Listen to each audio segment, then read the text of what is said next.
Hello, my all dear viewers, and a very warm and pleasant good morning to you all. और मैं स्वागत करता हूं आप सभी का हमारे इस चैनल लर्निंग पर।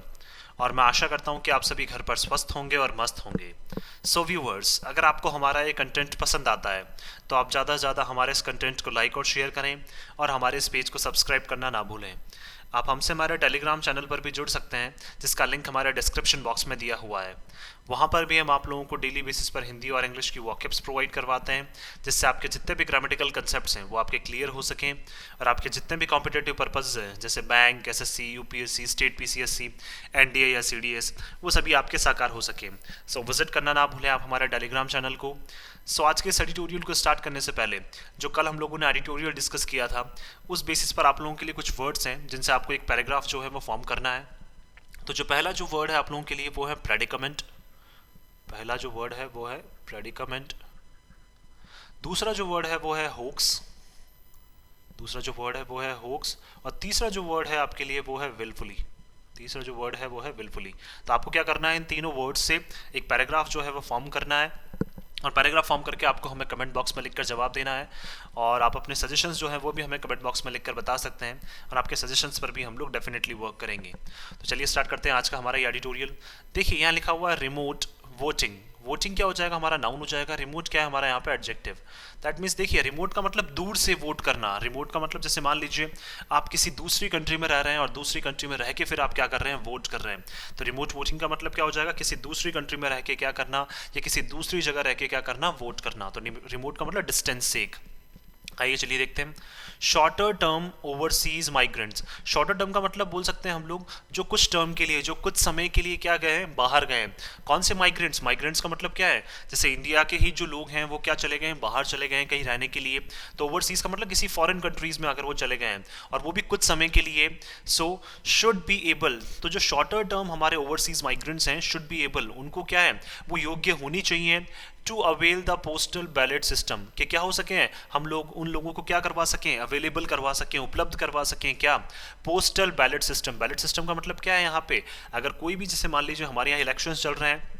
तो उसमें वो भी क्या कर सकें, वोटिंग कर सकें। और वोटिंग भी कैसे, पोस्ट के थ्रू। दैट मीन्स अपना जो वोट है वो कास्ट करके क्या कर सकें, यहाँ पे पोस्ट के थ्रू वो भेज सकें। तो इस तरह के जो क्या है, हमें एक प्रोसीजर जो है वो क्या हमारे पास होना चाहिए। तो इलेक्शन कमीशन जो इंडिया जो है वो भी क्या कर रहा है, इस पर डेफिनेटली क्या करता जा रहा है, लगातार जो है वो इस पर काम करता जा रहा है कि किस तरह से जो हमारे माइग्रेंट्स हैं जो बाहर रहते हैं उनको किस तरीके से हम लोग क्या प्रोवाइड कर सकते हैं, वहाँ पे जो वो अपना वोट जो है वो कास्ट कर सकते हैं और वहाँ से फिर जो भी अपना जो वोट उन्होंने कास्ट किया है उसको वो वापस वो इंडिया में भेज सकते हैं। यहाँ पे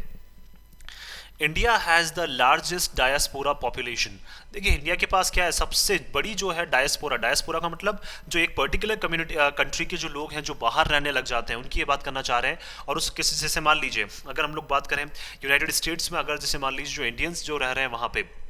तो उनकी अगर हम लोग बात करें तो वहाँ पे जो डायस्पोरा है वो कौन हो जाएंगे, इंडियन पॉपुलेशन जो यूनाइटेड स्टेट्स में रह रही है। तो डायस्पोरा का मतलब किसी पर्टिकुलर जो कंट्री के लोग हैं और वो कहाँ रहने लग जाते हैं, कि कहीं बाहर रहने लग जाते हैं। तो इंडिया के पास क्या है, सबसे बड़ी जो डायस्पोरा क्या है, पॉपुलेशन है, with nearly 1.35 crore non resident Indians. कितने, लगभग 1.35 करोड़ जो हैं non resident Indians. That means NRIs जो हैं स्प्रेड अक्रॉस द ग्लोब। वो कितने हैं, इंडिया के लगभग 1.35 करोड़ जो लोग हैं वो अलग अलग जगह क्या है, वर्ल्ड वाइड फैले हुए हैं। दैट मीन्स ग्लोब का मतलब बोल सकते हैं यहाँ पे वर्ल्ड वाइड जो है जितनी भी कंट्रीज हैं, फॉरेन कंट्रीज, उसमें कितना, लगभग 1.35 करोड़ जो इंडियंस हैं वो वहाँ पे फैले हुए हैं, एनआरआईज जो है वो वहाँ फैले हुए हैं।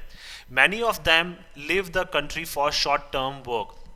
बहुत सारे उनमें से ऐसे हैं जो छोटे कुछ समय के लिए काम करने के लिए वहाँ पे क्या है, चले जाते हैं। And could miss out on exercising some of their rights. और क्या कर सकते हैं, वो कभी कभी मिस कर देते हैं। मिस आउट का मतलब वो मिस कर देते हैं, एक्सरसाइज करना। दैट मीन्स कभी कभी क्या होते हैं, जो उनके राइट्स होते हैं, जो उनके अधिकार होते हैं, उनको वो एक्सरसाइज नहीं कर पाते, उनके अधिकारों का क्या है वो वहन नहीं कर पाते हैं। Such as registering their vote. अब देखिए उन अधिकारों में से कौन से अधिकारों की बात करना चाह रहे हैं, जैसे अपना जो वोट है वो रजिस्टर नहीं कर पाते हैं इन इंडियाज असेंबली। किसमें, इंडिया के जब भी असेंबली इलेक्शंस होते हैं उनमें। और पार्लियामेंट्री इलेक्शंस, किसमें, जितने भी जो पार्लियामेंट्री इलेक्शंस होते हैं उनमें भी वो अपना जो वोट है वो रजिस्टर नहीं कर पाते हैं। तो अपने जो बेसिक राइट्स हैं उनको क्या नहीं कर पाते हैं, वो एक्सरसाइज वहां नहीं कर पाते हैं। तो राइट्स नाउन हो जाएगा, देयर हमारे यहाँ पे एडजेक्टिव हो जाएगा। करंटली अगर देखिए वर्तमान समय में हम लोग बात करें तो करंटली क्या हमारे यहाँ पे एडवर्ब है, the election commission of India, ECI जो है election commission of India, allows enrolled overseas citizens, वो क्या करते हैं, अलाउ करने लग गया है ईसीआई। एनरोल्ड का मतलब जो रजिस्टर्ड है, दैट मीन्स बोल सकते हैं जितने भी ओवरसीज सिटीजन्स जो हैं वो रजिस्टर्ड हैं, किससे, मतलब इलेक्शन कमीशन ऑफ इंडिया की जो बोल सकते हैं यहाँ पे इलेक्शन कमीशन ऑफ इंडिया की जो लिस्ट है उसमें क्या है, जितने भी ओवरसीज सिटीजन्स जो हैं वो रजिस्टर्ड हैं टू वोट इन पर्सन, कि क्या कर सकते हैं वो पर्सनली जो है वो वोट भी कर सकते हैं। वोट इन पर्सन का मतलब पर्सनली जो है वो उनको वोट करने का अधिकार है। एट द पोलिंग स्टेशन, किस पे, पोलिंग स्टेशन पे। इन द कॉन्स्टिट्यूएंसी, किस में, जिस भी पर्टिकुलर कॉन्स्टिट्यूएंसी, जिस भी पर्टिकुलर निर्वाचन क्षेत्र में आप आते हैं। Where the person is registered as an overseas elector, जहां पे उस इंसान को क्या किया गया है, रजिस्टर किया गया है। क्यों, क्योंकि और किसके रूप में रजिस्टर किया गया है, एक ओवरसीज इलेक्टर के रूप में। दैट मीन्स एक ऐसा इंसान जो इलेक्ट करेगा, जो अपना वोट डालेगा, कहां से, बाहर से। दैट मीन्स देखिए कुछ जैसे हम लोग का कोई भी पर्टिकुलर जो निर्वाचन क्षेत्र होता है वहां पे ओवरसीज इलेक्टर्स के नाम से भी क्या की जाती है, एक लिस्ट बनाई जाती है, जिसमें जितने भी जो लोग हैं उस पर्टिकुलर निर्वाचन क्षेत्र में जो बाहर रह रहे हैं वो भी क्या कर सकते हैं, अपना वोट जो है वो एक्सरसाइज कर सकते हैं, वो वोट जो है वो अपना वो डाल सकते हैं यहाँ पे। The necessity to vote in person, अब देखिए जो आवश्यकता है वोट करने की इन पर्सन का मतलब पर्सनली जो वोट करने की आवश्यकता है, हर एक इंडिविजुअल की जो वोट करने की आवश्यकता है। एंड द कोस्ट हैव, लेकिन उसके पीछे की क्या है, अगर बात करें जो कीमतें हैं, अगर जो प्राइसेस हैं उसके पीछे की, फॉर ओवरसीज सिटीजन्स, किसके लिए, ओवरसीज सिटीजन्स के लिए। एक्टेड एज अ डिसइंसेंटिव, अब देखिए वो क्या काम करती है, जब भी बात करें, अगर देखिए वो वहां से यहाँ ट्रैवल करके आते हैं तो उनके लिए क्या हो जाएगा, ये सारी चीज़ें डिसइंसेंटिव का मतलब डिस्करेजिंग हो जाएगी, ये सारी चीज़ें उनको क्या है, फाइनेंशियली जो बर्डन है वो उनके ऊपर काफ़ी ज़्यादा बढ़ जाएगा। फॉर देयर वांटिंग, किसके लिए, ओनली वो जब चाहते हैं to exercise their mandate, that means जब भी वो अपने जनादेश में क्या करना चाहते हैं, अपना वोटिंग करना चाहते हैं। जनादेश का मतलब बोल सकते हैं जो लोग जो अपनी पर्टिकुलर वोटिंग कर रहे हैं उसमें अगर वो भी अपना एक बोल सकते हैं हम लोग वो भी अगर उसमें इंक्लूड रहना चाहते हैं, इंक्लूड होना चाहते हैं, और वहाँ से अगर वो ट्रैवल करके आते हैं तो कहीं ना कहीं क्या है, उनको फाइनेंशियल जो बर्डन है उनके ऊपर वो काफ़ी ज़्यादा बढ़ जाएगा। तो इसीलिए क्या है वहाँ पे बोल सकते हैं, लेकिन आवश्यकता देखिए वो खुद भी चाहते हैं वोट करना, लेकिन क्या है फाइनेंशियल जो बर्डन की वजह से वो वहाँ से आ नहीं पाते हैं। तो इसीलिए क्या कर सकते हैं हम लोग यहाँ पे जो पोस्टल बैलेट जो बोल सकते हैं ऑर्डर जो है वो हम लोग क्या कर सकते हैं, यहाँ पे बैलेट सिस्टम जो है वो उनके लिए क्या कर सकते हैं, वहाँ पे पर्टिकुलर बनाया जा सकता है जिसको वो पोस्ट यहाँ पे कर सकें। This was evident in the numbers of such voters in the 2019, और देखिए ये सारी चीज़ें हमें स्पष्ट रूप से देखने को मिली है कब, जब हम इन वोटर्स की अगर हम लोग बात करें जो 2019 के लोकसभा इलेक्शंस हुए थे, जिसमें ऐसे वर्कर्स, ऐसे बोल सकते हैं ऐसे इंडियंस जो बाहर रह रहे हैं, और उनके नंबर्स की अगर हम लोग बात करें कि क्यों देखिए वो वोट नहीं कर पाए थे, क्यों वो यहाँ पे आ नहीं पाए थे। देखिए लगभग 25,606 among the minuscule 99,844 registered electors who voted. अब देखिए टोटल अगर हम लोग बात करें इंडिया में जो रजिस्टर्ड ईसीआई में जो रजिस्टर्ड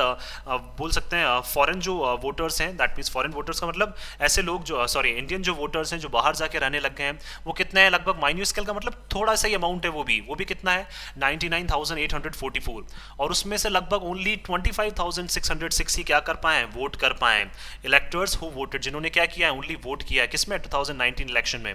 इन 2014 की अगर हम लोग बात करें, कमिटी कॉन्स्टिट्यूटेड, एक कमिटी जो है वो फॉर्म की गई थी, कॉन्स्टिट्यूट का मतलब फॉर्म की गई थी by the ECI, election commission of India के द्वारा, टू प्रोब मेथड्स, क्या करने के लिए, जांच करने के लिए कि क्या क्या मेथड्स, क्या क्या स्टेप्स जो है वो हम लोग ले सकते हैं, टू इनेबल, ताकि क्या कर सकें हम लोग, इनेबल कर सके, इनेबल का मतलब चालू कर सके हम ओवरसीज वोटर्स मैंडेट्स, किसको, जो ओवरसीज जो हमारे वोटर्स हैं उनका जनादेश को भी क्या कर सके, हमारे पास वो पहुंच सके। Concluded that proxy voting was the most viable, और ये जब सारी चीज़ें चल रही थी तो उससे एक ही परिणाम सामने आया, कंक्लूडेड का मतलब एक ही परिणाम उससे सामने आया कि जो प्रॉक्सी वोटिंग है वही सबसे ज़्यादा क्या है उस टाइम पे संभव थी। मोस्ट वायबल का मतलब सबसे ज़्यादा संभावित जो एक मेथड है वो कौन सा है, प्रॉक्सी वोटिंग। प्रॉक्सी वोटिंग में क्या होता है, आप खुद वोट नहीं करेंगे लेकिन आपके बिहाफ पे कोई भी आपका फैमिली मेंबर जो है वो जाके वोट कर सकता है। दो सब political parties objected to the idea, देखिए लेकिन यद्यपि क्या है इस आइडिया को जैसे बताया गया था कि प्रॉक्सी वोटिंग सबसे ज़्यादा पॉसिबल है, सबसे ज़्यादा फीजिबल है,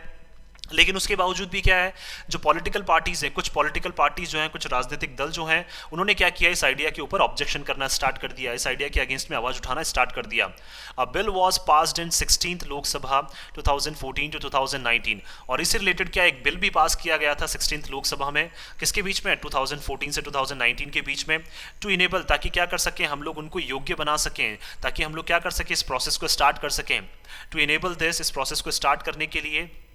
बट लैप्स, लेकिन फिर क्या हो गया, ये जो प्रोसेस है, ये जो बिल है वो क्या हो गया, फेल हो गया, क्योंकि बहुत सारी पॉलिटिकल पार्टीज ने इसके ऊपर ऑब्जेक्शन उठा दिया। इन 2020 की अगर हम लोग बात करें, the ECI approach the government, जो इलेक्शन कमीशन ऑफ इंडिया है उन्होंने अप्रोच किया गवर्नमेंट को, गवर्नमेंट के पास वो गए टू परमिट एनआरआईज, क्या करने के लिए, क्या आप एनआरआईज को परमिट करें, टू वोट, क्या करने के लिए, वोट करने के लिए, वाया पोस्टल बैलेट्स, किसके थ्रू, ऐसे बैलेट्स के थ्रू जिनको क्या कर सकते हैं, वो वहां से पोस्ट कर सकते हैं, similar to the system already used by service voters. और देखिए ये बिल्कुल सिमिलर है उसी सिस्टम के, दैट मीन्स बिल्कुल समान है उसी सिस्टम के जो पहले से यूज किया जा रहा है, किसके द्वारा, हमारे सर्विस वोटर्स जो है उनके द्वारा पहले से ही यूज किया जा रहा है। अब देखिए सर्विस वोटर्स कौन है या सर्विस के थ्रू कैसे वो वोट करते हैं, देखिए तो आगे लिखा हुआ भी है, so that means service voters की बात करना चाह रहे हैं, कौन है, the electronically transmitted postal ballot system, that means ETPBS, इसके थ्रू क्या करते हैं वो, वहां पे जो अपने पोस्टल बैलेट्स हैं उनको क्या करते हैं, वहां से वो वोट करके यहाँ पे वो भेज देते हैं। तो उसी तरह का जो सिस्टम है उसके लिए भी क्या है, ईसीआई ने अप्रोच किया है गवर्नमेंट को कि आप क्या करें, जिस तरह से ईटीपीबीएस जो चलता है उसी तरह से हम लोगों को भी क्या है, एक नया सिस्टम जो है वो जल्द से जल्द निजात करना चाहिए, जिससे क्या है जो लोग बाहर हैं वो भी अपना वोट जो है वो एक्सरसाइज कर सकें,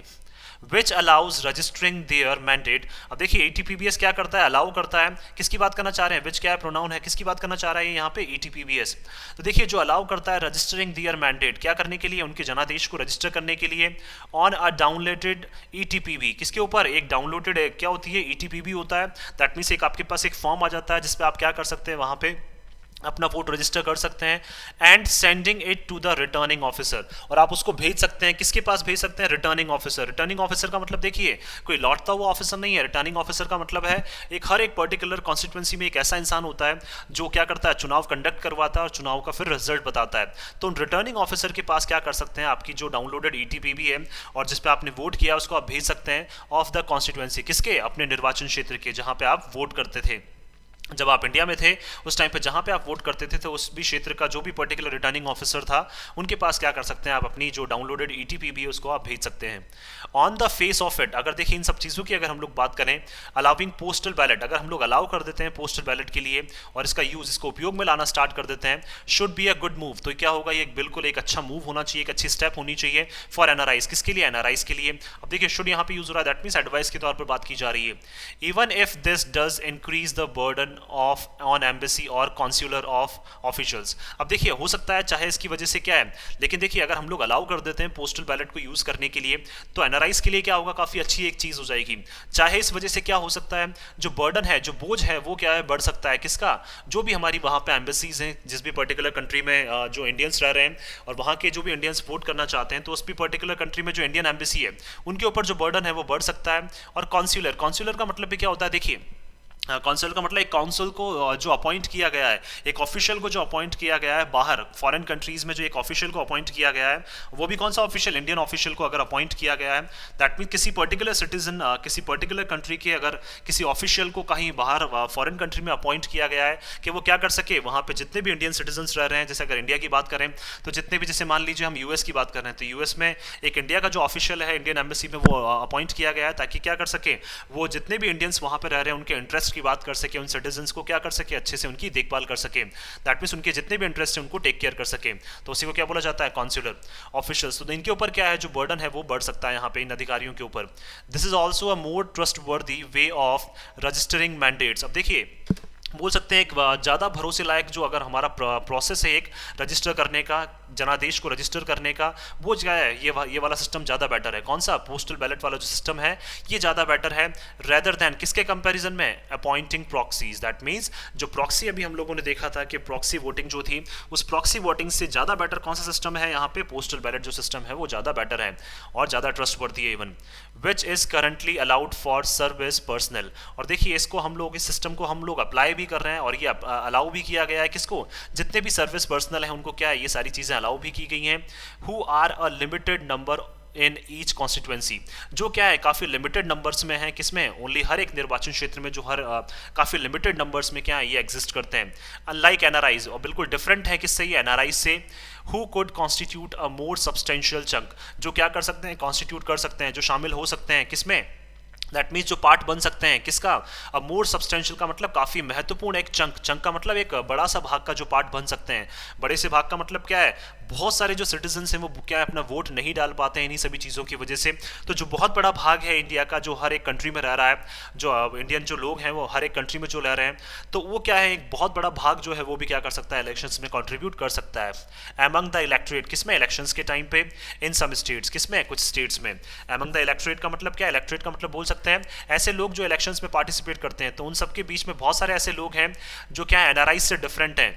दैट मीन्स बोल सकते हैं सर्विस पर्सनल जो है वो क्या है बिल्कुल लिमिटेड है। दैट मीन्स वो कुछ ही लिमिटेड लोग हैं जो रजिस्टर्ड हैं और जो क्या कर सकते हैं अपना वोट जो है प्रॉक्सीज के थ्रू नहीं, बैलेट इसके थ्रू, दैट मीन्स बोल सकते हैं पोस्टल बैलेट के थ्रू अपना वोट जो है वो एक्सरसाइज करते हैं। लेकिन बहुत सारे एनआरआईज ऐसे हैं जो क्या है बच जाते हैं, इस प्रोसेस को क्या है नहीं कर पाते हैं। तो उनके लिए भी क्या कर सकते हैं हम लोग, क्योंकि देखिए एनआरआईज जो है वो बहुत ज़्यादा नंबर्स में है बाहर, अगर हम लोग बात करें नॉन रेजिडेंट इंडियंस जो हैं वो बहुत बड़े नंबर्स में है। तो उनके बीच में क्या कर सकते हैं हम लोग यहाँ पे उन एनआरआईज को भी अगर ये सर्विसेज प्रोवाइड करवा देते हैं, तो कुछ स्टेट्स वो प्रोवाइड नहीं करवा पाती हैं, तो अगर सभी प्रोवाइड करवाने लग जाते हैं तो वो भी क्या कर सकते हैं अपने वोट्स को एक्सरसाइज कर सकते हैं।